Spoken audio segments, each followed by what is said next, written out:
안녕하세요. 구로구 근로자복지센터 시민노동법률학교 1강 교육을 맡게 된 김요한 노무사입니다. 재난은 재난이네요. 코로나19 때문에 저희가 준비했던 시민노동법률학교를 부득이하게 온라인 교육으로 진행하게 되었습니다. 1강부터 5강까지 이제 노동법의 전반적인 내용을 쭉 훑어볼 건데요. 원래 그 기획되었던 교육은 매강 2시간씩이었습니다. 그런데 이제 온라인 교육으로 진행하다 보니까 2시간으로 하기엔 좀 긴 감이 있어서 저희가 매 강을 1시간씩 축약해서 좀 진행하도록 하겠습니다. 오늘 저하고 같이 살펴보실 주제는 노동법의 의미와 임금입니다. 저희가 이제 첫 강이다 보니까 일단 기본적으로 노동법이라는 것이 어떠한 법적 특성을 가지고 있는지를 좀 먼저 살펴볼 거고요. 추가로 이제 오늘의 주제인 임금에 대해서 살펴보도록 하겠습니다. 임금의 개념이 뭔지, 임금 지급 원칙을 어떻게 정하고 있는지, 그 다음에 오늘 제일 좀 까다로운 주제가 될 것 같은데 평균 임금과 통상 임금의 개념이 무엇인지, 그리고 마지막으로 최저임금과 휴업수당 개념까지 함께 살펴보도록 하겠습니다.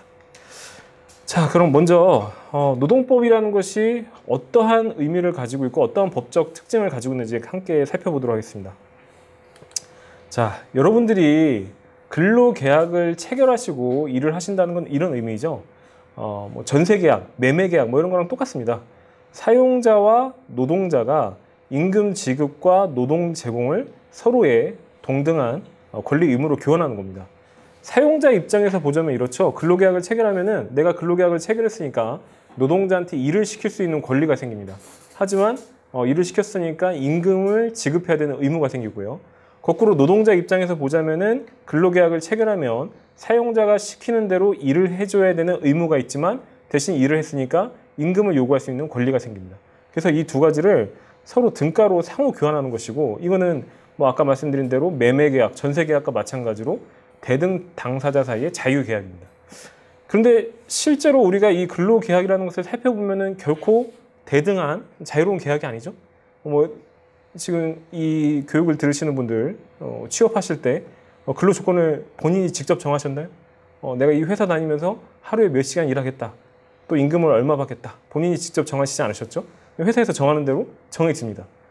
심지어는 이건 그냥 근로계약일 뿐인데 여러 가지 갑질도 횡행하죠. 내가 뭐 등산을 좋아하니까 이번 주 토요일 날은 다 같이 북한산에서 워크숍을 하겠다. 또는 뭐 얼마 전에 기사에 보도되었던 내용에 따르면은 병원에서 일하는 여성 노동자들 보고 장기자랑에 나와서 춤을 추라고 욕을 하고, 이런 갑질들까지 생깁니다. 그럼 제가 좀 질문을 던져볼게요. 왜 이런 갑질들이 가능한가요? 형식상으로는 대등 당사자 사이의 자유계약이라고 하는데 왜 노동 조건은 노동자 마음대로 정하는 게 아니라 사용자 마음대로 정할까요? 왜 그럴까요? 자, 제가 이런 질문을 던져보면은 이제 많은 분들이 뭐라고 답을 하시냐면 회사가 돈 주니까요, 이렇게 답을 하시는데 땡이죠. 틀린 답입니다. 회사는 돈을 주지만 노동자는 노동을 제공합니다. 노동과 임금을 서로 교환한다라고 말씀드렸어요. 그래서 회사가 돈을 준다라는 것은 정확한 답이 아니고요.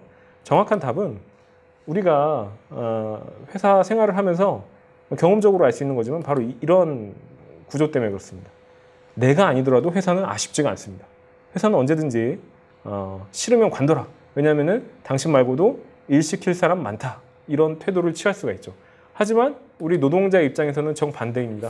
나는 이 회사를 들어오기 위해서 뭐 취업 성공 패키지 몇 개월 과정을 밟고 또 여기 좋은 회사라고 해서 이력서 몇 번을 써봐가지고 간신히 들어왔어요.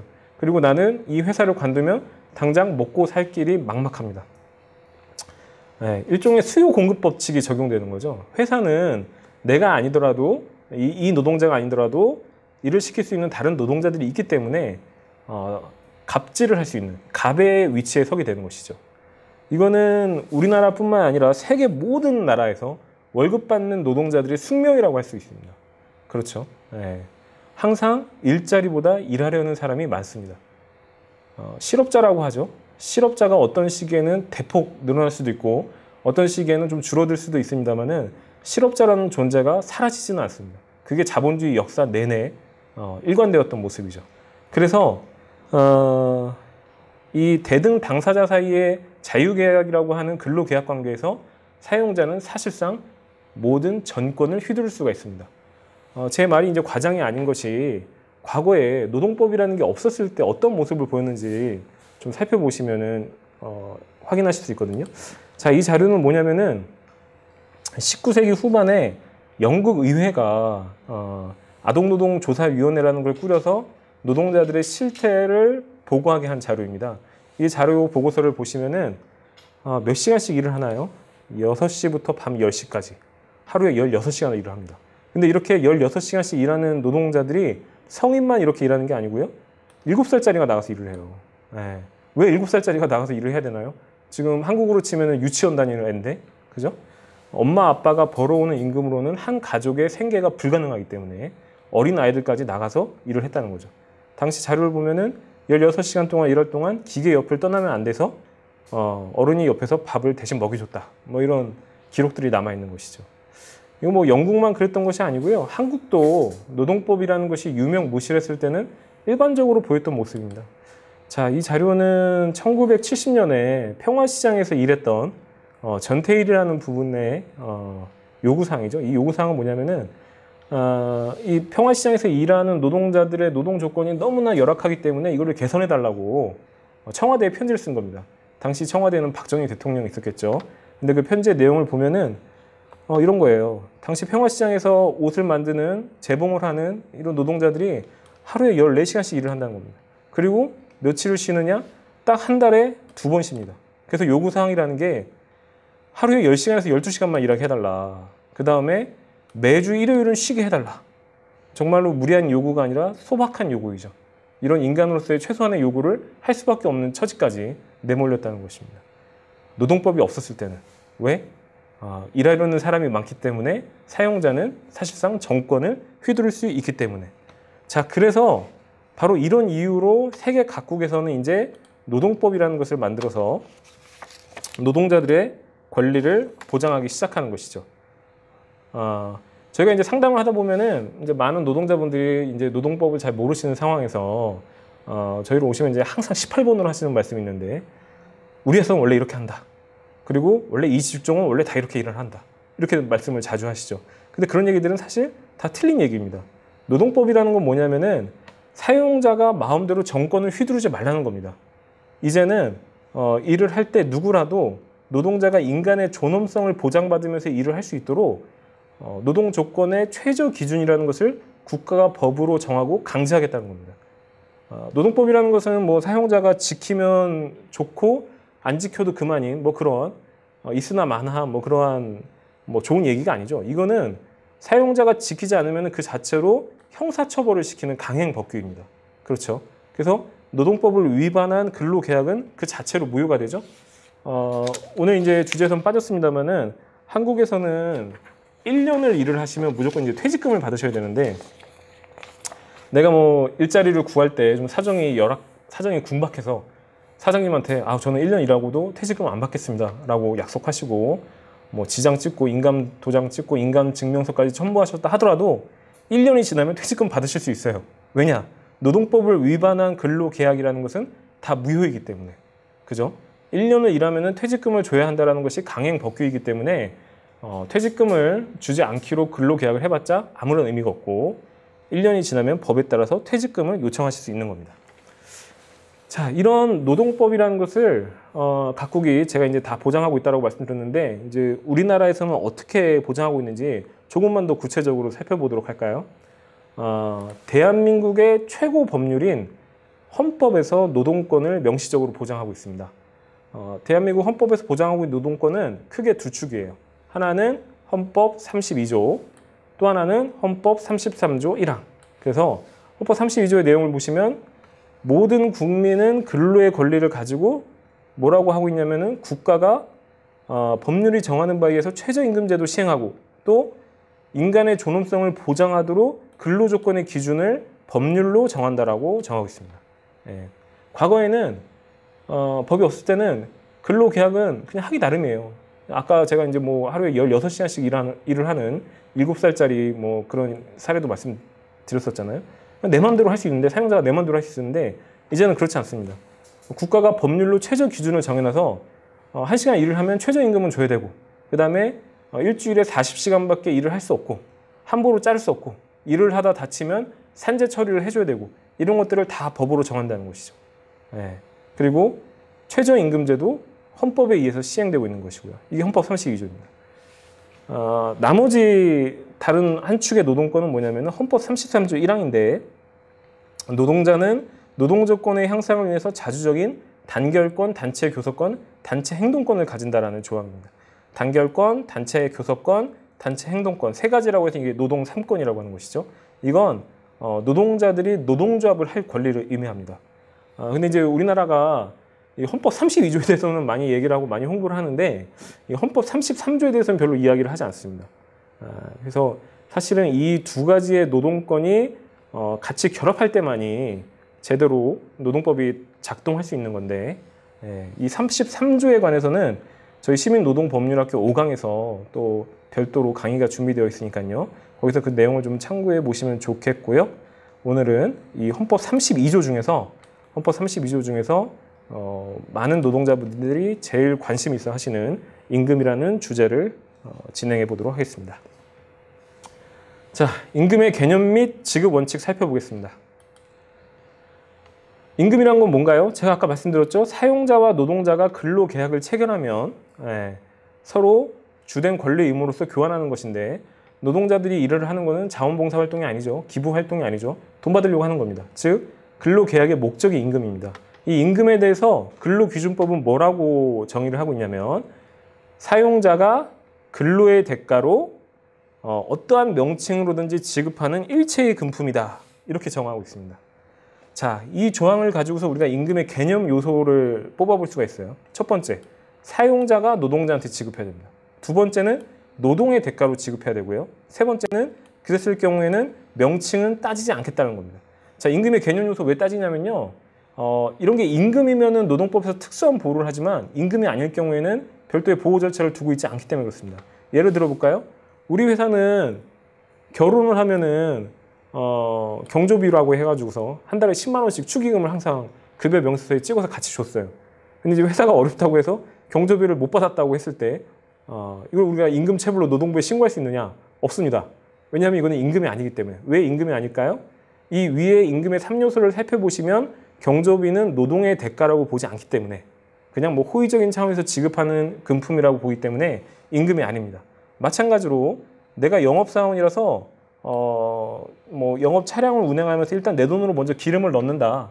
그러고 나서 한 달 만에 이걸 정산을 받았는데 회사가 어렵다는 이유로 실비 정산을 바로 안 해준다. 라고 했을 때도 노동부에 신고하시기 어렵습니다. 왜냐하면 이것도 임금이 아니죠. 노동의 대가라고 보지 않기 때문에 그렇습니다. 내가 어떤 식당에서 서빙을 하는데 거기서 받는 팁이 있다. 손님들한테. 이것도 임금이 아니죠. 이거는 사용자가 지급하지 않았기 때문에 그렇습니다. 또 비슷한 걸로 내가 이제 뭐 택시 운행을 하는데 택시 운행을 하면서 회사에 산학금을 내고 나머지 손님들로부터 초과 운송 수익금을 받아간다. 이건 역시 임금으로 보지 않습니다. 사용자가 지급하지 않았기 때문에. 자, 그럼 임금에 해당되는 금원들에 대해서는 근로기준법에 어떠한 보호 규정을 두고 있느냐. 근로기준법 43조를 같이 살펴보도록 하겠습니다. 근로기준법 43조를 보시면 1항에서 임금은 통화로 직접 노동자한테 전액을 지급하여야 한다라고 정하고 있고요. 두 번째로 임금은 매월 1회 이상 지급하여야 한다라고 정하고 있습니다. 자, 그래서 조항은 1항, 2항 두 개지만 지급 원칙은 4개가 나왔네요. 통화로 지급해야 되고 직접 지급해야 되고 전액을 지급해야 되고 매월 1회 이상 지급해야 된다. 이게 무슨 의미냐? 하나씩 살펴보죠. 자, 통화로 지급하라는 건요. 국내에서 통용되는 화폐로 지급하라는 뜻이거든요. 이게 뭐 당연한 얘기 아니냐 뭐 이렇게 생각하실 수 있는데 당연한 얘기가 아닐 때가 있습니다. 제가 기사를 하나 가져왔는데 이 우유 업체에서 회사가 어렵다면서 월급의 10%에서 40%에 해당하는 금액을 자사 유제품으로 지급했다는 것이죠. 이거 불법입니다. 명백하게 불법이죠. 왜요? 임금은 통화로 지급하게 되어 있으니까. 근데 이제 간혹 뭐 경제 위기다, 뭐 경제가 어렵다 하면 회사들이 이런 경우가 종종 있어요. 저번에 또 어느 기사를 보니까 유아 서적 출판하는 회사인데 또 회사가 어렵다고 월급의 30%를 그 회사에서 만든 도서로 지급을 했다는 거죠.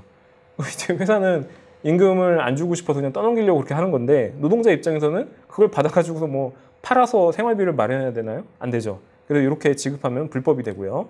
자, 두 번째 원칙은 반드시 본인에게 직접 지급하게 되어 있습니다. 그럼 본인이 못 받는 경우가 있느냐? 아직도 왕왕 있습니다. 어디서 제일 많냐면은 건설 현장에서 많죠. 소위 말하는 오해하지들. 예. 내가 분명히 건설 현장에 가서 일을 했고 그랬는데 임금은 건설 회사에서 직접 주는 게 아니라 오해하지한테 통으로 주고 오해하지 보고 다시 주라고 하죠. 그럼 오해하지가 뭐 괜히 할 일 없어가지고서 뭐 임금을 대신 받아서 주는 게 아니고 그 사이에 또 일종의 수수료처럼 중간 착취를 해버리는 거죠. 그래서 그걸 못하게 하려고 임금은 반드시 직접 주게 돼 있고요. 그 다음에 세 번째로 임금은 어떠한 경우에도 근로계약에서 약정한 내용 그대로 전액을 주게 돼 있습니다. 그럼 전액을 못 받는 경우가 어떤 경우가 있느냐? 이런 경우가 있습니다. 제가 이직을 하려고 그래요. 이직을. 그래서 한국은 이제 뭐 되게 급한 나라니까 이번 주에 면접 보고 다음 주부터 출근하라고 해가지고서 당장 이제 회사를 그만둬야 되는데 사실서를 냈더니 회사에서 막 화를 내면서 막 얘기하죠. 네가 갑자기 그만두면은 회사 업무가 빵꾸난다. 한 달 동안 인수인계하고 가라.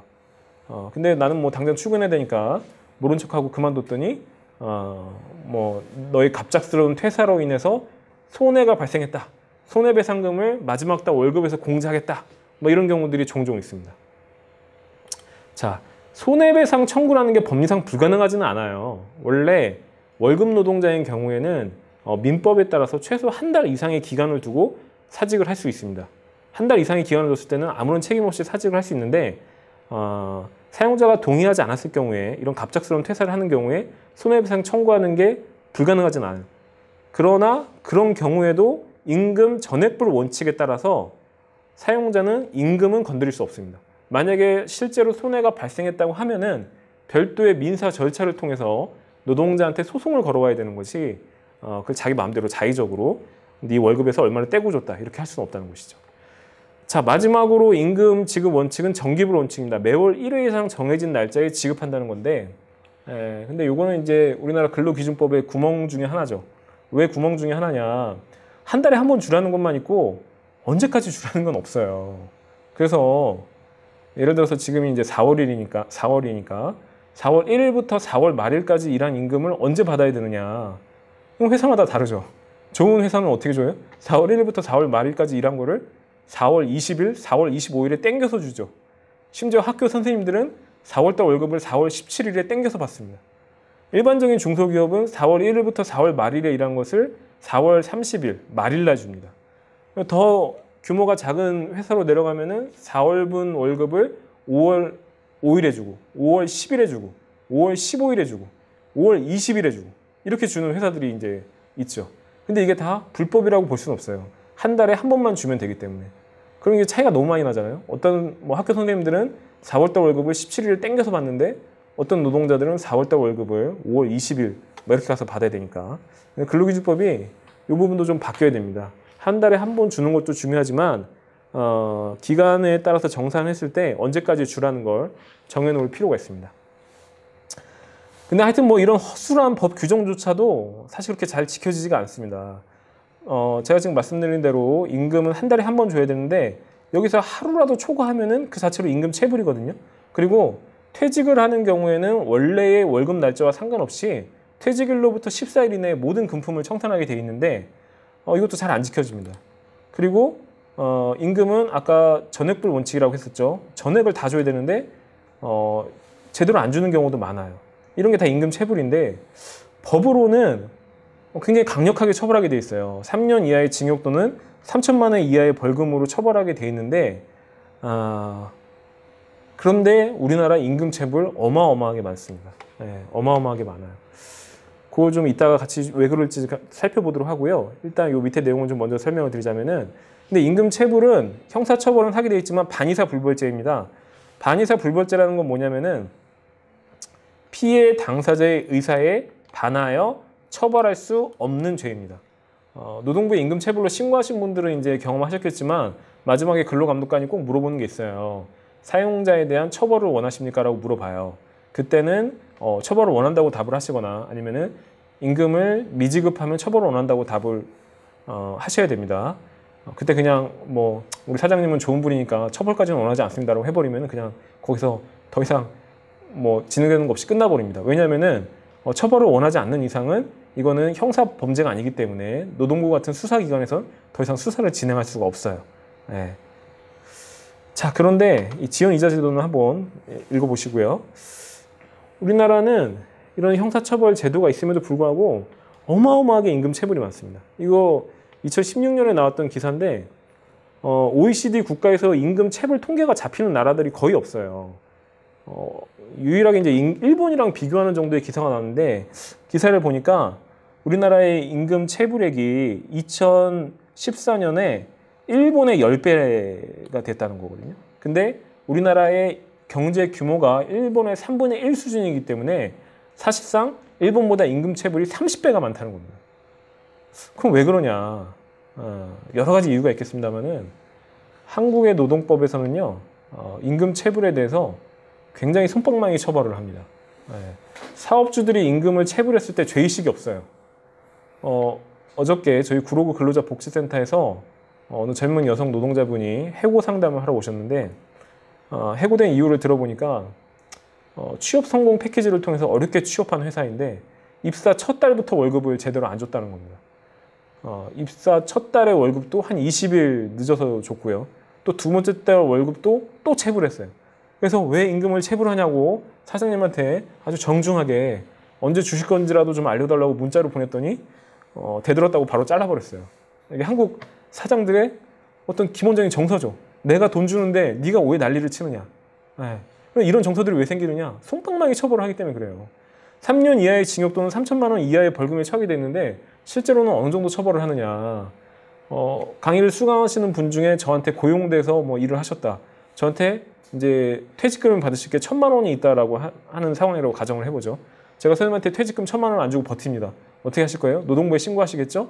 노동부에 신고하시면은 제가 끝까지 버티면은 검찰로 송치돼서 이제 검찰에서 임금 체불에 대해서 벌금을 때리게 되는데 일반적으로 한 10%에서 15% 때립니다. 그러니까 한 벌금은 150만 원 정도 나와요. 저는 벌금은 냅니다. 왜냐면은 벌금은 안 내면은 교도소 가서 노역으로 까야 되니까. 그럼 벌금은 국가에다 내는 거고 선생님은 여전히 1,000만 원 못 받으셨죠? 그건 저한테 민사소송으로 청구하셔서 받으셔야 되는데 청구해 보셨자 별 볼 일 없습니다. 왜요? 저는 제 재산을 다 다른 사람 이름으로 빼돌려 놓고 차명으로 사업을 하고 있으니까요. 이런 경우가 극단적인 경우냐? 그렇지 않습니다. 굉장히 많습니다. 그렇기 때문에 노동부조차도 임금 체불 상습 사업주를 공개하고 공시하고 있어요.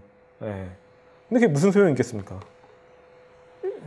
제 입장에서는 지금 돈이 굳었잖아요. 원래 퇴직금 1,000만 원 줬어야 되는데 벌금 150만 원으로 떼운 거잖아요. 그러면 더 상습적으로 임금 체불을 하고 싶어 하죠. 다른 나라 같은 경우에는요, 그렇지 않습니다. 이거 호주의 사례인데요. 호주에서 편의점주가 최저임금을 안 줬대요. 근데 이 편의점주는 한국 교민이에요. 집에서 새는 바가지 밖에서도 샌다고. 한국에서 새던 바가지가 호주 가서도 샌 건데 최저임금을 안 줬더니 호주에서는 어떻게 했냐면은 벌금을 체불임금의 5배를 때려버렸어요. 그러니까 이렇게 해야지만 체불임금, 임금 체불이 무서운 줄 알고서 어떻게든 자기가 빚을 내서라도 임금부터 먼저 지급하려고 할 건데 한국은 이렇지 않으니까 완전 거꾸로죠. 임금 체불된 사업주들 한번 만나보시면 아시겠지만 거꾸로 큰 소리 칩니다. 미국은 결코 노동권 보장에 있어서는 선진국이라고 할 수 없는데 미국조차도 임금 체불한 경우에는 2배의 금액을 배상하게 했다는 거죠. 이런 제도가 있어야지만 임금 체불이 없어지는데 그러지 못하다 보니까 한국은 임금 체불이 계속 빈발하는 것 같습니다. 올해도 마찬가지죠. 작년에도 마찬가지고 1년에 약 1조 5천억 원 정도가 노동부에 신고된 금액으로만 집계가 되고 있습니다. 자, 이제 오늘 교육에서 좀 가장 까다로울 수 있는 주제로 넘어갈까요? 평균임금과 통상임금입니다. 근로기준법에서 평균임금이라는 개념과 통상임금이라는 개념을 각각 두고서 달리 사용하고 있는데 평균임금이 그나마 좀 쉽습니다. 그래서 평균임금 먼저 확인을 해보도록 하겠습니다. 평균임금이란 건 뭐냐면은 평균임금을 산정해야 될 사유가 발생한 날 이전 3개월 동안에 지급한 임금 총액을 3개월의 일수로 나눈 금액입니다. 자 보세요. 3개월에 지급한 임금 총액을 3개월의 일수로 나눴으니까 평균임금은 일종의 일당 개념으로 하루치 임금으로 계산이 되겠죠. 그럼 이 평균임금은 어디에 쓰는 거냐? 이거는 암기를 하십시오. 퇴직금 계산할 때 씁니다. 퇴직금 계산할 때. 예. 1년을 근무하면 우리 노동법은 1년을 근무하면 평균임금 30일분을 지급하게 돼 있거든요. 이 퇴직금을 계산할 때 평균임금이라는 개념을 사용합니다. 자, 3개월 동안에 지급한 임금 총액을 3개월의 일수로 나눈다라고 말씀드렸죠. 이 의미는 3개월 동안 실제로 받은 임금뿐만 아니라 받았어야 되는데 사용자가 지급하지 않은 임금까지도 포함하는 것이고요. 그 다음에 다달이 주지 않는 임금들이 있죠. 대표적으로 정기상여금. 예를 들어서 우리 회사는 분기마다 뭐 1사분기, 2사분기 그 분기 말일날 뭐 기본급 100%를 정기상여금으로 준다.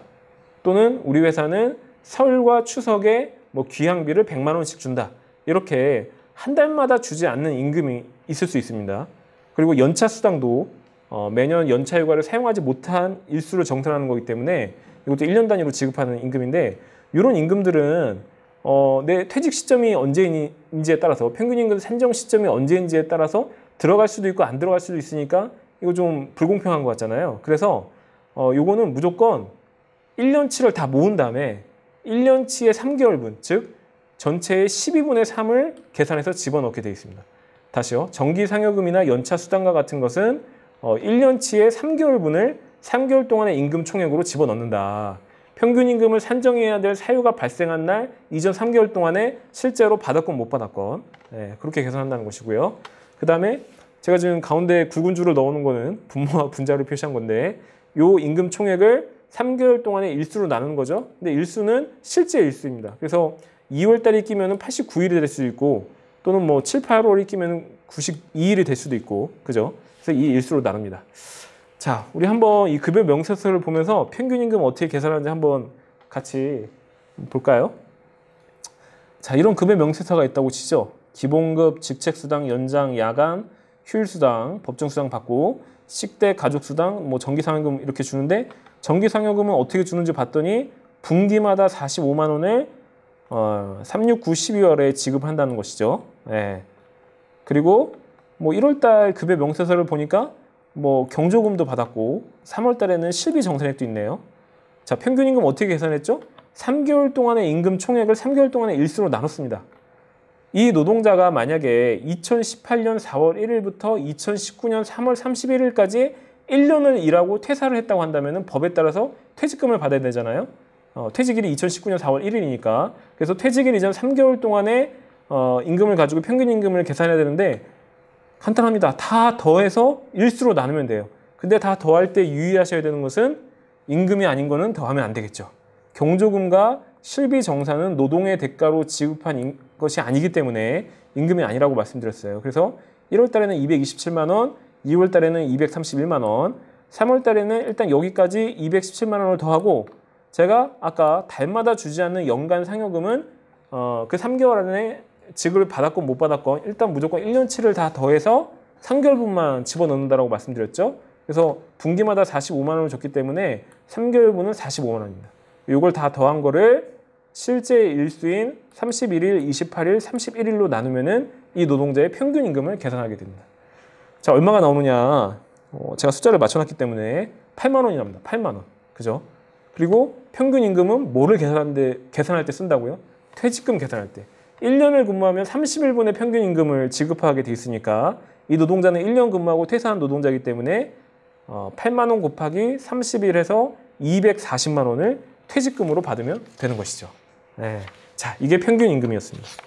평균 임금은 쉬웠습니다. 이제 좀 많은 분들이 까다로워하시는 통상 임금 개념으로 넘어가도록 하겠습니다. 자, 통상 임금이란 뭐냐? 일단 정의를 살펴보면요. 이렇게 돼 있어요. 통상 임금이란 노동자한테 정기적이고 일률적으로 이 지급하기로 정해진 임금을 말한다. 지급하기로 정해졌다는 걸 다른 표현으로 고정적이다라고도 표현을 하거든요. 그래서 정기적이고 일률적이고 고정적인 임금을 통상 임금이라고 합니다. 일단 통상 임금은 어디에 쓰는지 이것도 암기를 하십시오. 아까 평균 임금은 퇴직금이었죠. 통상 임금은 시간의 수당을 계산할 때 씁니다. 시간의 수당을 계산할 때. 그리고 시간의 수당은 당연히 연장을 뭐 2시간이니 3시간이니 야간을 2시간이니 3시간이니 이렇게 따지기 때문에 통상임금은 다 시급으로 환산하는 것이 이제 원칙이 되는데요. 자, 그런데 이제 문제가 되는 건 뭐냐면은 이 근로기준법 시행령에 정기적이고 일률적이고 고정적이면 통상임금이라고 이렇게 정의만 해놨지, 정기적이고 일률적이고 고정적이라는 것이 무슨 뜻인지에 대해서는 아무런 설명이 없어요. 그러다 보니까 이게 아주 오래된 노사 분쟁의 원인이 되어 왔습니다. 왜 노사 분쟁의 원인이 되어 왔느냐? 노동자 입장에서는 통상임금에 들어가는 임금들이 많을수록 시간의 수당을 더 많이 받을 수 있습니다. 근데 거꾸로 사용자 입장에서는 통상임금에 들어가는 임금이 적을수록 시간의 수당을 적게 줄 수 있기 때문에 이 정기적이고 일률적이고 고정적이라는 개념을 각자 자기가 유리한 대로 해석을 해왔어요. 근데 이런 해석의 문제점이 증폭된 게 또 뭐냐면은 과거에 노동부와 법원의 판단 기준이 달랐습니다. 자, 보시죠. 과거에는요, 이 정기적이라는 거에 대해서 각각 어떻게 해석을 했냐면은 노동부는 매달 줘야지 정기적이라고 봤어요. 매달 줘야지. 근데 법원 판례는 매달 주지 않아도 정기적으로 지급하기만 하면, 즉 분기마다 주더라도 또는 반기마다 주더라도 또는 설과 추석에만 주더라도 이거 다 정기적이라고 봤단 말이에요. 그래서 이 정기성이라는 개념에 대해서 노동부에서는 매달 줘야 된다고 봤는데 법원에서는 그렇지 않다. 매달 주지 않아도 뭐 분기마다 주든지 반기마다 주든지 명절마다 주든지 다 상관없다고 봤거든요. 그럼 이 개념 차이에 따라서 통상임금에 들어갈 수도 있고 안 들어갈 수 있었던 대표적인 임금이 정기상여금이죠. 자, 두 번째, 일률성에 대해서도 과거에 노동부는 뭐라고 얘기를 했냐면은 재직 중인 노동자한테 전부 다 지급해야지만 일률적이다. 그 사업장에서 일하는 모든 노동자한테 다 줘야지만 일률적이다라고 봤는데 법원은 물론 그런 경우도 일률적이지만 그렇지 않고 일정한 조건이나 기준을 충족한 사람들한테 다 주면은 그것도 일률적인 것으로 보겠다라고 했어요. 대표적인 게 뭐냐. 예를 들어서 우리 회사는 입사한 지 3년이 넘으면 근속수당을 줍니다. 근데 과거 노동부 기준으로는 그러면 3년 지난 사람만 받고 3년이 안 된 사람은 못 받으니까 일률적이지 않은 거예요. 근데 법원 입장에서는 기준을 충족한 사람한테 다 줬기 때문에 이게 일률성을 충족하는 것입니다. 그리고 이 고정성의 개념에 대해서는 당시에 이제 노동부나 법원에서는 별다른 뭐 이견이 없었어요. 그냥 금액이 확정되어 있었느냐 그 정도만 가지고 따졌습니다. 그러다가 이제 2013년 12월에 대법원에서 전원합의체를 통해서 통상임금 정기성, 일률성, 고정성의 개념을 이제 명확하게 판시를 하게 되고요. 그거에 따라서 노동부 행정해석도 다 수정이 됩니다. 자, 그럼 당시에 대법원에서 정기성, 일률성, 고정성의 개념을 어떻게 명시를 했느냐. 정기성. 이거는 이제 과거 법원 판례를 그대로 승인을 했습니다. 그래서 매달 주는 것뿐만이 아니라 정기상여금과 같이 일정한 주기를 가지고 뭐 분기마다 주든 반기마다 주든 또는 뭐 명절에만 주든 다 상관없다. 다 정기성을 충족한다고 봤어요. 두 번째로 일률성의 기준에 대해서도 과거 법원 판례대로 모든 근로자한테 주는 것도 해당되지만 어떤 일정한 조건과 기준에 충족한 사람한테 다 주면은 일률성 요건을 충족하는 것이다 라고 봤습니다. 근데 이제 한 가지 단서를 붙여요. 이때 일정한 조건과 기준은 그 노동자의 노동력의 가치와 노동의 가치와 관련된 조건이어야 한다. 이거와 무관한 조건을 붙이는 것은 일률성 기준을 충족하지 않는 임금으로 보겠다라고 얘기를 합니다. 무슨 소리냐. 가장 대표적인 게요. 가족수당입니다. 가족수당. 예. 예를 들어서 우리 회사는 부양가족 1인당 2만 원의 가족수당을 지급을 해요. 그러면은 부양가족이 없는 사람은 가족수당 아예 못 받는 거고 뭐 6남매를 키우는 사람은 가족수당을 뭐 12만 원, 14만 원을 받을 수 있겠네요. 근데 요거는 그 사람이 일을 얼마나 잘하느냐, 그 사람의 노동력 가치와는 상관없이 단순히 가족수가 많고 적으냐에 따라서 주는 거잖아요. 이거는 소정근로의 가치평가와 관련된 조건이 아니라는 것이죠. 그렇기 때문에 이 가족수당을 지급하는 기준 자체를 봤을 때 이것은 통상임금에 들어갈 수 없다라고 그 당시 이제 대법원이 명시했습니다. 근데 이제 이것보다 이제 더더욱 중요했던 게 뭐냐면은 이 고정성이라는 개념입니다. 고정성이라는 개념. 아까 제가 말씀드렸죠. 과거에 대법원 전원 합의체 판결이 나오기 전에 노동부나 법원에서는 그냥 고정성이라는 개념을 금액이 사전적으로 확정되어 있느냐 이 정도만 가지고 얘기를 했지 별다른 얘기가 없었어요.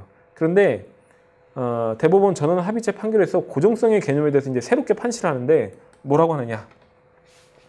근로자가 제공한 근로에 대해서 추가적 조건과 관계없이 당연히 지급할 것이 확정되어 있어야 해서, 다시 말하자면은 바로 다음날 퇴직하더라도 오늘까지 일한 것으로서 받게 되어 있는 확정적인 임금이다, 이런 표현을 합니다. 이게 왜 나온 얘기냐? 이 정기상여금이 통상임금에 들어가냐를 가지고 나왔던 얘기인데 이런 거죠. 자, 제가 아까 예를 들었습니다. 우리 회사는 3, 6, 9, 12월에 매 분기마다 기본급의 100%를 뭐 예를 들기 편하기 위해서 100만 원이라고 하죠. 100만 원을 정기상여금으로 지급합니다. 그래서 1월부터 3월까지가 100만 원, 뭐 4월부터 6월까지 이렇게 100만 원 이렇게 주는데, 그러면은 이런 경우가 있을 수 있죠. 어떤 노동자가 1월 1일부터 2월 14일까지 일을 하고 퇴사를 했어요. 그럼 이 노동자는 1분기 정기상여금을 받을 수 있나요, 없나요? 네. 1분기 3월 31일까지 일하면 100만 원의 정기상여금을 받았어야 되는 노동자인데, 이 노동자가 그 1분기에 딱 절반만 일하고 2월 14일까지만 일을 하고 퇴사를 하면은 정기상여금을 받을 수 있나요, 없나요? 정답은 그거는 회사가 정하기 나름이라는 거죠. 어떤 회사는 그렇게 퇴사한 노동자한테 일할 계산이라고 해서 어쨌든 네가 1분기에 절반을 일을 했으니까 50만 원을 준다라고 정할 수도 있고요. 어떤 회사는, 우리 회사는 정기상여금은 무조건 3월 31일 내에 재직한 사람한테만 준다라고 정할 수도 있어요. 이거는 뭐 정기상여금은 법에 있는 제도가 아니기 때문에 회사에서 마음대로 정할 수 있는 제도인데, 문제는 이렇게 일할 계산을 했을 경우에는 중간 퇴사자한테 그 일한 기간에 대해서 정기상여금을 정산해 줬을 때는 여기 나와 있듯이 그 하루의 근로에 대해서 이미 확정된 임금이기 때문에 통상임금에 들어갈 수 있지만, 만약에 3월 31일에 재직하는 조건으로만 정기상여금을 지급한다고 하면은 임금 지급 조건에 추가적인 조건이 붙어있기 때문에 통상임금이 아니다 라고 대법원이 당시에 판결을 합니다. 네, 좀 어려우시죠? 당시 이제 노사 간 분쟁의 가장 첨예한 대립이 됐던 게 정기상여금을 통상임금에 포함하느냐의 문제였는데, 그거에 대해서 대법원은 정기상여금을 중도 퇴사자한테 일할 계산을 하면은 고정성 요건을 충족해서 통상임금에 들어가지만, 일할 계산을 하지 않고 재직자에게만, 지급 시점 재직자에게만 지급을 하면은 고정성 요건을 충족하지 않아서 통상임금이 아니라고 판결한 겁니다. 그래서 이 판결이 나오고 나서부터 모든 회사에서 노무 컨설팅을 받아서 정기상여금은 지급일 당시에 재직하는 노동자한테만 준다, 이런 걸 다 취업규칙에 박아 넣었죠. 왜? 통상임금 줄이려고. 그래서 이 당시 대법원 전원 합의체 판결을 가지고서 뭐 노동계 요구를 많이 받아준 거 아니냐라고 이제 오해하시는 분들이 있는데, 사실 까고 보면은 굉장히 회사 편을 들어준 판결입니다. 자, 다시 한번 살펴볼까요? 대법원 판례에 따라서 통상임금의 들어가는지 안 들어가는지, 근속기간에 따라 달라지는 수당, 근속수당, 일률성, 고정성 다 충족합니다. 그죠? 제가 아까 뭐 예를 들었던 게 3년이 넘으면 근속수당을 준다. 그거 뭐 일률성 조건에 문제 없어요. 그 기준을 충족하면 다 주는 거기 때문에 통상임금에 들어갑니다. 반면에 어떤 회사는 이제 만근수당 같은 게 있거든요. 버스 회사가 대표적인데, 매달 뭐 31일을 일을 하면 매달 31일을 다 출근하면은 추가로 수당을 준다. 이거는 어떤 임금 지급에 추가적 조건을 붙여놓은 겁니다. 만근을 해야 된다는 추가적 조건을 붙여놓은 거기 때문에 고정성을 충족하지 않아서 통상임금에서 제외하고요. 그 다음에 소정근로의 가치평가와 무관한 수당을 붙여놓은 대표적으로 가족수당도 일률성이 없다라고 봐서 통상임금에서 제외를 합니다. 그런데 여기서 이제 유의하셔야 될 게 이런 경우가 있어요. 명칭은 가족수당인데 그 명칭만 그렇고 실제로는 전 직원한테 주는 경우가 있습니다. 이를테면 가족수당으로 모든 직원한테 베이스로 4만 원은 똑같이 깔아주고, 그 다음에 부양가족 1인당 2만 원씩 가족수당을 지급한다라고 하면은 가족수에 따라서 지급하는 부분은 통상임금에 들어가지 않지만 베이스로 공통으로 깔아준 4만 원은 명칭만 가족수당이기 때문에 통상임금에 들어갑니다. 자, 그 다음에 이 밑에는 아까 제가 설명드렸던 고정성에 관한 내용이죠. 특정 시점에 재직 중인 노동자한테만 임금을 지급한다. 또는 정기상여금을 주는데 중도 퇴사자한테는 일할 계산을 하지 않고 정기상여금 지급 시점에 재직하는 노동자한테만 임금을 준다라고 하면 이거는 고정성을 충족하지 못해서 통상임금에 들어가지 않습니다. 자, 어려우시죠? 교재를 보고 다시 한번 복습을 해보시고요. 모르시는 게 있으면 저한테 나중에 다시 또 질문을 주셔도 좋겠습니다. 자, 통상임금 가지고 저희가 뭐 한다고 했죠? 시간의 수당 계산한다고 했습니다. 그래서 여러분들이 자기 급여 명세서를 보고 내 통상임금을 계산하실 줄 아셔야 됩니다. 통상임금은 시간의 수당을 계산하는 데 쓰기 때문에 시급으로 환산하는 게 원칙이거든요. 시급으로 환산하기 위해서는 어떻게 하면 되겠습니까? 월 통상임금을 한 달에 통상임금 산정 기준 시간수로 나누면 되는데 월 통상임금은 내 월급에서 정기성, 일률성, 고정성을 충족하는 임금들의 합계일 거고요. 통상임금 산정 기준 시간 수는 이것도 그냥 암기하십시오. 주 40시간 사업장이면은 209시간입니다. 209시간. 네. 209시간으로 나누게 됩니다. 그래서 아까 그 급여 명세서를 다시 볼까요? 자, 이런 급여 명세서가 있다고 하면은 이 임금 항목들을 보시면서 일단 통상임금에 해당하는 임금 항목들을 뽑아내셔야 돼요. 기본급, 직책수당, 연장, 야간, 휴일수당, 식대, 가족수당, 정기상임금 이렇게 받는 임금 체계에서 기본급은 당연히 정기적, 일률적, 고정적으로 주는 돈이기 때문에 통상임금에 들어가고요. 직책수당도 당연히 매달 주는 거고 직책이라는 것은 내 소정근로의 가치와 관련된 것이기 때문에 통상임금에 들어가죠. 연장, 야간, 휴일수당은 매달 달라질 뿐더러 이거는 통상임금을 가지고 사후적으로 계산하는 것이기 때문에 당연히 통상임금이 아닙니다. 식대는 통상임금에 들어가나요? 매월 10만 원씩 식대를 준다. 이거 통상임금에 들어갑니다. 매달 주고 뭐 정기적으로 주고 금액이 정해져 있고요. 모든 노동자한테 다 줬을 거고. 그다음에 가족수당은 6만 원을 줬는데 제가 조건을 이렇게 달아놨죠. 전 직원에게 기본 4만 원을 지급하고 부양가족 1인당 2만 원을 추가한다라고 했으면은 이 가족수당 중에 4만 원 부분만 통상임금에 들어가는 것이었습니다. 자, 그다음에 정기상여금은 아까 우리가 이렇게 분기마다 45만 원을 준다고 했는데 제가 또 조건을 뭐라고 달아놨어요? 중간 퇴사하면 1할 계산해서 지급한다라는 조건을 달아놨습니다. 그럼 이 정기상여금은 통상임금에 들어갑니까? 안 들어갑니까? 들어갑니다. 고정성을 충족하죠. 자, 그래서 어떻게 계산이 되나요? 한 달에 통상임금에 들어가는 돈은 기본급 170만 원, 그 다음에 직책수당 10만 원, 식대 10만 원, 가족수당 4만 원, 그 다음에 정기상여금은 월 환산분이 될 테니까 3개월마다 45만 원이니까 한 달에는 15만 원이 되겠죠? 15만 원. 그래서 요거를 다 더하면은 209만 원으로 제가 숫자를 맞춰놨고요. 주 40시간 사업장에서는 209시간으로 나눈다고 설명드렸습니다. 그래서 209만 원을 209시간으로 나누니까 이 노동자의 통상임금은 1만 원. 1만 원이 되는 것이죠. 자, 이 1만 원 통상임금을 가지고 뭘 한다고요? 연장, 야간, 휴일수당을 계산합니다. 그래서 15만 원, 4만 원, 12만 원 이렇게 받게 되는데 그러면은 이거는 몇 시간분의 연장 수당이냐? 이거는 다음 주 저희가 노동시간과 휴일권리 파트에서 설명을 드리도록 하겠습니다. 자, 여기까지 하면 평균임금과 통상임금에 대해서 다 설명을 드렸고요. 이어서 최저임금과 휴업수당 제도에 대해서 설명을 드리도록 하겠습니다. 자, 첫 번째 최저임금. 뭐 몇 년 새 최저임금 때문에 나라가 망하는 것처럼 말들이 많았죠. 근데 아까 저희가 이제 맨 처음 시작할 때 봤습니다만은 최저임금 제도는 대한민국 헌법에 규정된 제도예요. 그래서 최저임금 제도가 그렇게 미워 죽겠으면은 대한민국 헌법을 개헌을 해야 됩니다. 자, 최저임금 제도 헌법에 따라서 노동자의 최저 생활을 보장하기 위해 제정되어 있고요. 이거를 최저임금법을 위반하면은 사용자를 3년 이하의 징역 또는 2천만 원 이하의 벌금에 처하게 돼 있고 노동자를 한 명이라도 사용하면은 무조건 적용하게 돼 있습니다. 근데 이제 뭐 특히 이제 젊은 노동자분들 같은 경우는 이제 근로계약서를 가져오시면은 이런 규정들이 많이 있어요. 뭐라고 되어 있냐면은 수습 기간에는 최저임금의 10%를 감액한다라고 되어 있는데 근데 무조건 감액할 수 있는 게 아니고요. 두 가지 조건이 충족돼야 됩니다. 하나는 계약 기간이 1년 이상이어야 돼요. 내가 6개월짜리 계약직 근로계약서를 썼는데 6개월 중에 3개월은 수습이니까 최저임금 감액하겠다? 불법입니다. 두 번째로 수습 기간이라는 게 근로계약서에 명시가 되어야 됩니다. 그냥 뭐 근로계약서도 안 쓰고 그냥 일을 했는데 첫 달 월급 받아보니까 최저임금에서 10% 깠다. 이렇게 얘기하면 그것도 불법이라는 것이죠. 수습이라는 것에 대해서 노사 간에 동의가 있어야 되죠. 자, 최저임금 어떻게 되느냐. 2017년에 문재인 정부가 들어와서 2017년, 2018년에 상당히 올렸습니다. 그래서 이 박근혜 정부 말기에 정했었던 6,470원에서 문재인 정부가 2017년에 집권하고 대폭 올려서 이때 한 15% 정도 올렸었던 걸로 제가 기억이 나네요. 7,530원을 올렸고 2019년에는 또 10% 이상 올려서 8,350원을 올렸습니다.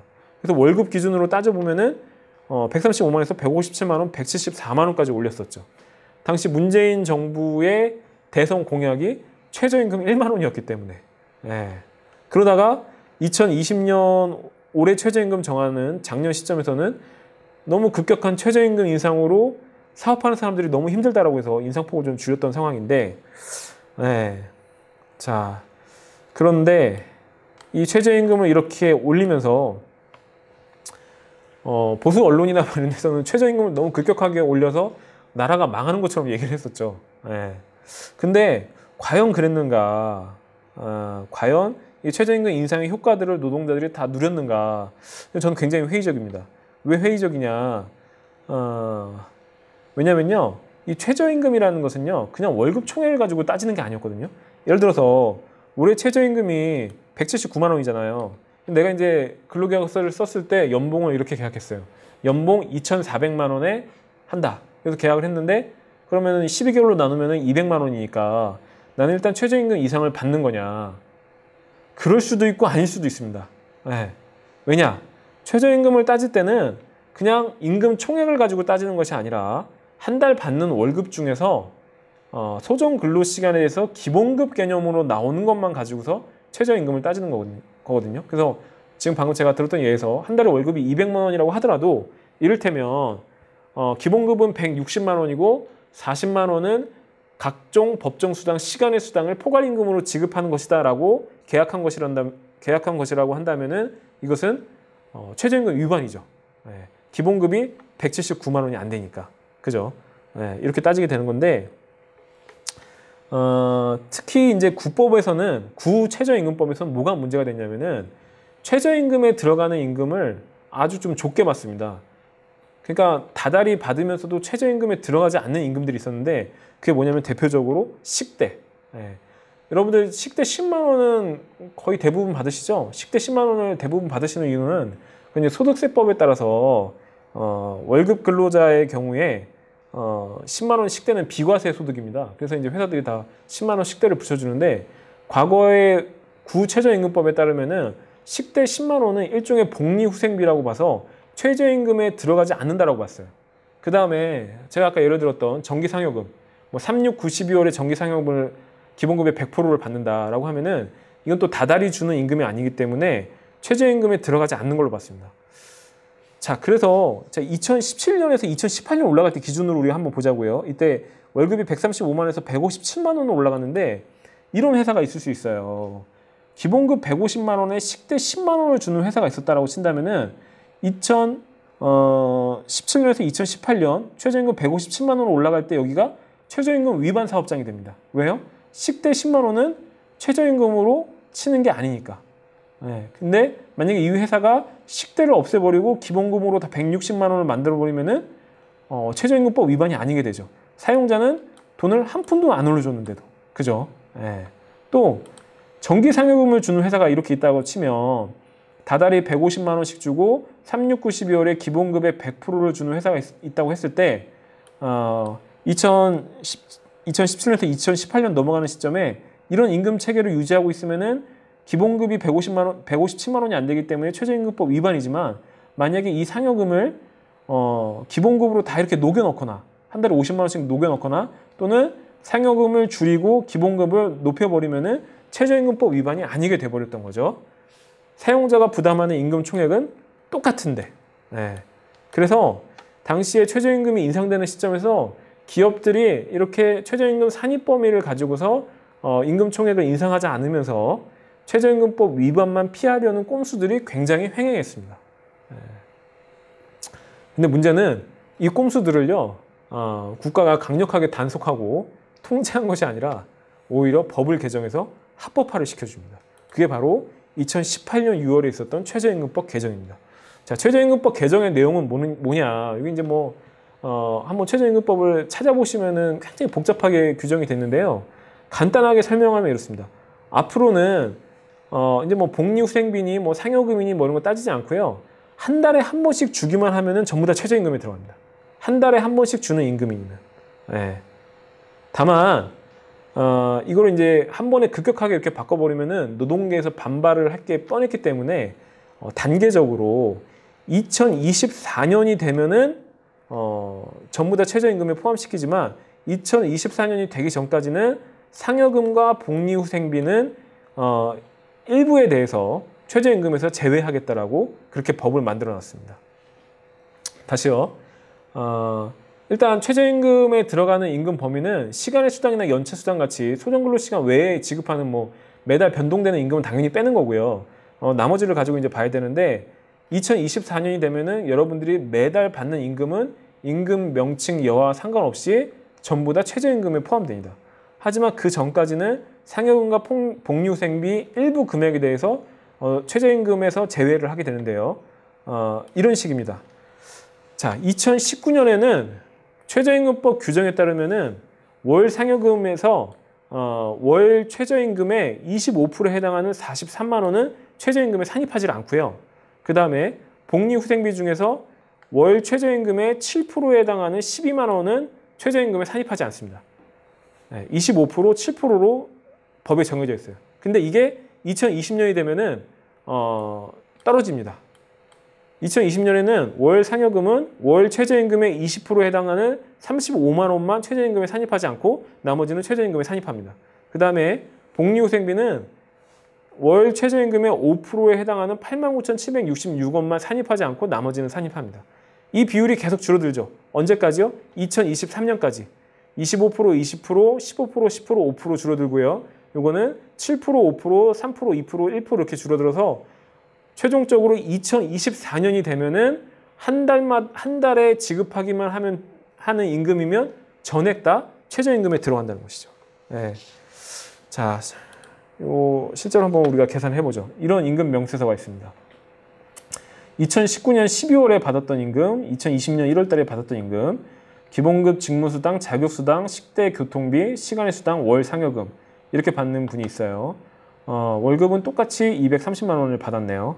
자, 그런데 2019년에 최저임금법 위반인지 2020년에 최저임금법 위반인지를 하나씩 살펴보면 이렇게 되죠.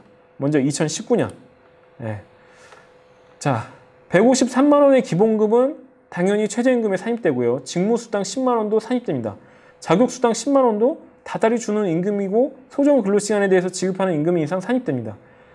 자, 제가 아까 들었던 예에서 식대와 교통비가 15만 원이 있었어요. 식대가 10만 원이고 교통비가 5만 원이었는데 요거는 복리후생비잖아요.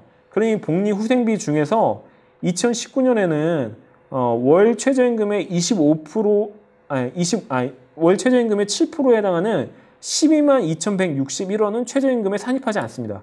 그죠? 법에 따른 겁니다. 그래서 요거를 산입하지 않는 요 금액을 빼버리면 15만 원에서 12만 2,161원을 빼버리면은 복리후생비에서 27,839원이 최저임금에 산입되는 거고요. 그 다음에 지금 상여금을 40만 원을 받았는데 2019년에는 월 최저임금의 25%에 해당하는 금액이 43만 6,288원입니다. 네, 요거를 초과하는 금액이 없기 때문에 이때는 최저임금에 아무것도 산입되지 않습니다. 그래서 153만 원, 10만 원, 10만 원, 그 다음에 요거 더하면은 175만 7,839원이 나오고요. 요거를 주 40시간 재면 209시간으로 나눠야 된다고 제가 말씀드렸죠. 그러면 8,410원이 나와서 최저임금 이상을 주게 되는 거죠. 2019년에 최저임금법 위반이 아니었습니다. 자, 2020년에는 8,350원에서 8,590원으로 최저임금이 인상되었는데 그럼 2020년에는 최저임금 위반이 아니냐 살펴보겠습니다. 여기 앞에는 똑같죠? 기본급, 직무수당, 자격수당 전부 다 최저임금에 산입되는데 뭐가 달라졌어요? 이제는 복리후생비에서 최저임금에 산입하지 않는 금액이 적어졌습니다. 그죠? 이 89,766원은 어떻게 나온 거냐면은 2020년 월 최저임금의 5%에 해당하는 금액이죠. 그래서 15만 원에서 89,766원을 빼면은 6만 원이 최저임금에 산입이 되고요. 근데 아까 2019년에는 이 상여금에서 최저임금에 들어간 돈이 전혀 없었는데 2020년에는 이 비율이 낮아졌어요. 100분의 20으로 월 최저임금의 100분의 20으로 낮아졌기 때문에 올해부터는 49,938원이 최저임금에 들어갑니다.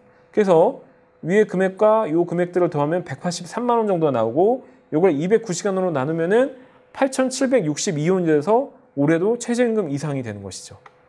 최저임금법 위반이 아닙니다. 그럼 이 결론이 뭐예요?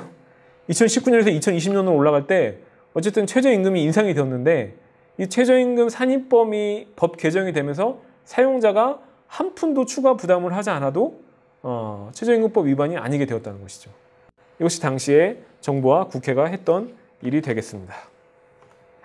자, 오늘의 마지막 휴업수당 설명드리고 오늘 교육을 마무리하도록 하겠습니다. 자, 이 휴업수당이 이제 여러분들한테 이제 초미의 관심사가 되어 있는 상황이죠. 왜냐하면은 이 코로나19 때문에 사실 이 중소 영세 기업들에서는 고용을 유지하기가 쉽지 않은 상황이고 뭐 매출이 급감하고 그래서 이제 일을 안 시키고 집에서 놀리는 경우가 많은데 이런 경우에 대해서 노동법은 어떻게 규정하고 있는지 살펴보도록 하겠습니다. 근로기준법 46조에서요. 사용자의 귀책 사유로 휴업하게 되면은 평균 임금의 70% 또는 통상임금을 휴업수당으로 주라고 정하고 있습니다. 평균 임금의 70% 이상 또는 통상임금을 휴업수당으로 지급하게 되어 있는데 자, 이 제도가 왜 있는 거냐. 여러분들이 만약에 내가 회사에서 부당해고를 당했다라고 치죠. 우리가 이제 시민노동법률학교 이제 3강에서 들으시겠습니다만은 내가 회사에서 부당해고를 당했어요. 부당해고를 당하면은 노동위원회 부당해고 구제 신청을 하실 수 있고요. 또는 법원에 해고 무효 확인 소송을 제기하실 수 있고요. 그래서 내가 제기한 구제 신청이나 소송이 인정되면은 원직에 복직하고 추가로 어떠한 보상을 받게 되죠? 해고 기간 임금 100%를 다 받게 됩니다. 왜냐면은 부당해고라는 것은 내 잘못이 아닌데 사용자가 아주 잘못해서 이 노동자를 함부로 자른 것이기 때문에 노동자가 실제 일을 한 거랑 똑같이 임금을 100% 보장해 주라는 거거든요. 근데 여기서는 100%가 아니라 70% 보상입니다. 70% 보상. 그럼 왜 70%를 보상하라는 거냐? 왜냐면은 이때의 귀책 사유라는 것은 어떤 민법상의 뭐 고의 과실했다는 귀책 사유가 아니고요. 사용자가 사업을 하면서 부담해야 되는 경영상의 위험이기 때문에 그렇습니다. 어떤 거냐? 내가 사업을 하는데 물건이 잘 안 팔려요. 판매 부진, 뭐 자금이 제대로 안 들어와요. 원자재 부족, 공장 이전, 주문량 감소, 불황 등등 뭐 여러 가지 핑계가 있겠습니다만은 내가 이렇게 뭐 사업을 하면서 잘 운영이 안 되는 상황인데 이때 내가 사업이 안 되니까 너희도 돈 못 받아 할 수 없어 라고 노동자한테 임금을 안 줘버리는 순간 노동자는 생계를 유지할 수가 없는 상황이 돼버리죠. 그렇기 때문에 우리 노동법은 이런 경우에 휴업수당을 평균 임금의 70% 이상을 노동자들한테 지급하도록 사용자한테 의무를 부과하고 있습니다. 그 사용자도 그럼 지금 당장 장사가 안 돼가지고서 먹고 살기 힘든데 이거 사용자한테 너무 과중한 부담을 주는 게 아닌가요? 라고 질문하실 수도 있겠지만 아니죠. 왜냐하면은 사용자는 경영이 잘 될 때, 사업이 호황일 때, 그죠? 매출이 높을 때, 이럴 때는 충분한 이윤을 획득했었죠. 노동자들의 노동을 통해서. 그 이윤을 가지고서 불황일 때는 대비를 해야 되는 것이고 그거를 본인만 대비하지 말고 노동자들한테도 최소한의 생계를 위한 수당을 지급하라는 것입니다. 이게 휴업수당이죠. 그리고 우리나라는 뭐 사실 노동자 보호보다는 기업 보호에 굉장히 초점이 맞춰져 있는 나라이기 때문에 그것도 뭐 그냥 사용자한테 무조건 휴업수당 주라고 하면은 뭐 상당한 부담이 될까봐 고용센터에서 고용유지지원금이라고 해서 휴업수당을 준 회사에는 또 고용유지지원금을 또 지원하기도 합니다. 이게 휴업수당입니다. 자, 그래서 요즘에 계속 들어오는 상담이 이 코로나19로 인한 사업장 휴업이란 말이에요. 정말 뭐 제가 생각해도 이건 참 답이 없다라고 생각할 수밖에 없는 사업장들이 많이 있죠. 헬스장, 학원, 유치원 방문 수업하는 업체 뭐 이런 데서 일하시는 분들이 일을 못하고 있는데 휴업수당 받을 수 있냐라고 물어봅니다. 또는 뭐 우리 회사가 지금 뭐 자가격리 들어가는 사람들이 있고 뭐 확진자가 있어서 폐쇄되는 상황인데 휴업수당을 받을 수 있느냐 이렇게 물어보시거든요. 두 가지로 나눠서 볼 수 있습니다. 첫 번째는요. 이게 감염병 예방법에 의해서 국가가 폐쇄하는 경우가 있어요. 그래서 자가격리자나 확진자가 나오는 경우에는 이 경우는 천재지변으로 보게 됩니다. 그래서 제가 아까 설명을 안 드렸는데 천재지변으로 휴업하는 경우에는 휴업수당 지급 사유로 보지 않거든요. 그래서 이런 경우에는 휴업수당을 받을 수 없게 됩니다만은 그게 아니라 뭐 자가격리나 뭐 확진자가 있는 게 아니고 단순히 코로나19 때문에 장사가 안 돼서 중국인 관광객들이 안 와가지고서 쉴 수밖에 없다라고 했을 때는 이때는 휴업수당을 지급해야 되는 사유가 됩니다. 다만 휴업수당을 지급해야 되는 사업장은요, 5인 이상을 고용하고 있는 사업장에서부터 해당이 되겠습니다. 자, 여기까지 하면 제가 준비했던 1강 내용은 다 설명을 드렸고요. 저희가 이제 온라인으로 교육을 하다 보니까 오프라인으로 교육을 하면 이제 서로 질문을 주고받으면서 저희가 좀 대화를 나누면서 할 수 있는데 그러지 못해서 좀 많은 아쉬움이 있으실 거라고 생각이 듭니다. 저희 구로구 근로자 홈페이지에 들어오시면요, 노동상담 그 Q&A 올리실 수 있는 게시판이 있습니다. 그래서 오늘 교육에 관해서도 궁금하신 내용이 있으면 질문해 주시고요. 특히 저희가 이제 온라인 교육으로 교육 내용을 추격하다 보니까 많은 분들이 궁금해 하시는 퇴직금 관련 내용을 생략했습니다. 그래서 퇴직금에 관련한 질문이나 이런 것들을 올려주시면 되겠습니다. 모두 수고하셨고요. 다음 2강 때 뵙도록 하겠습니다.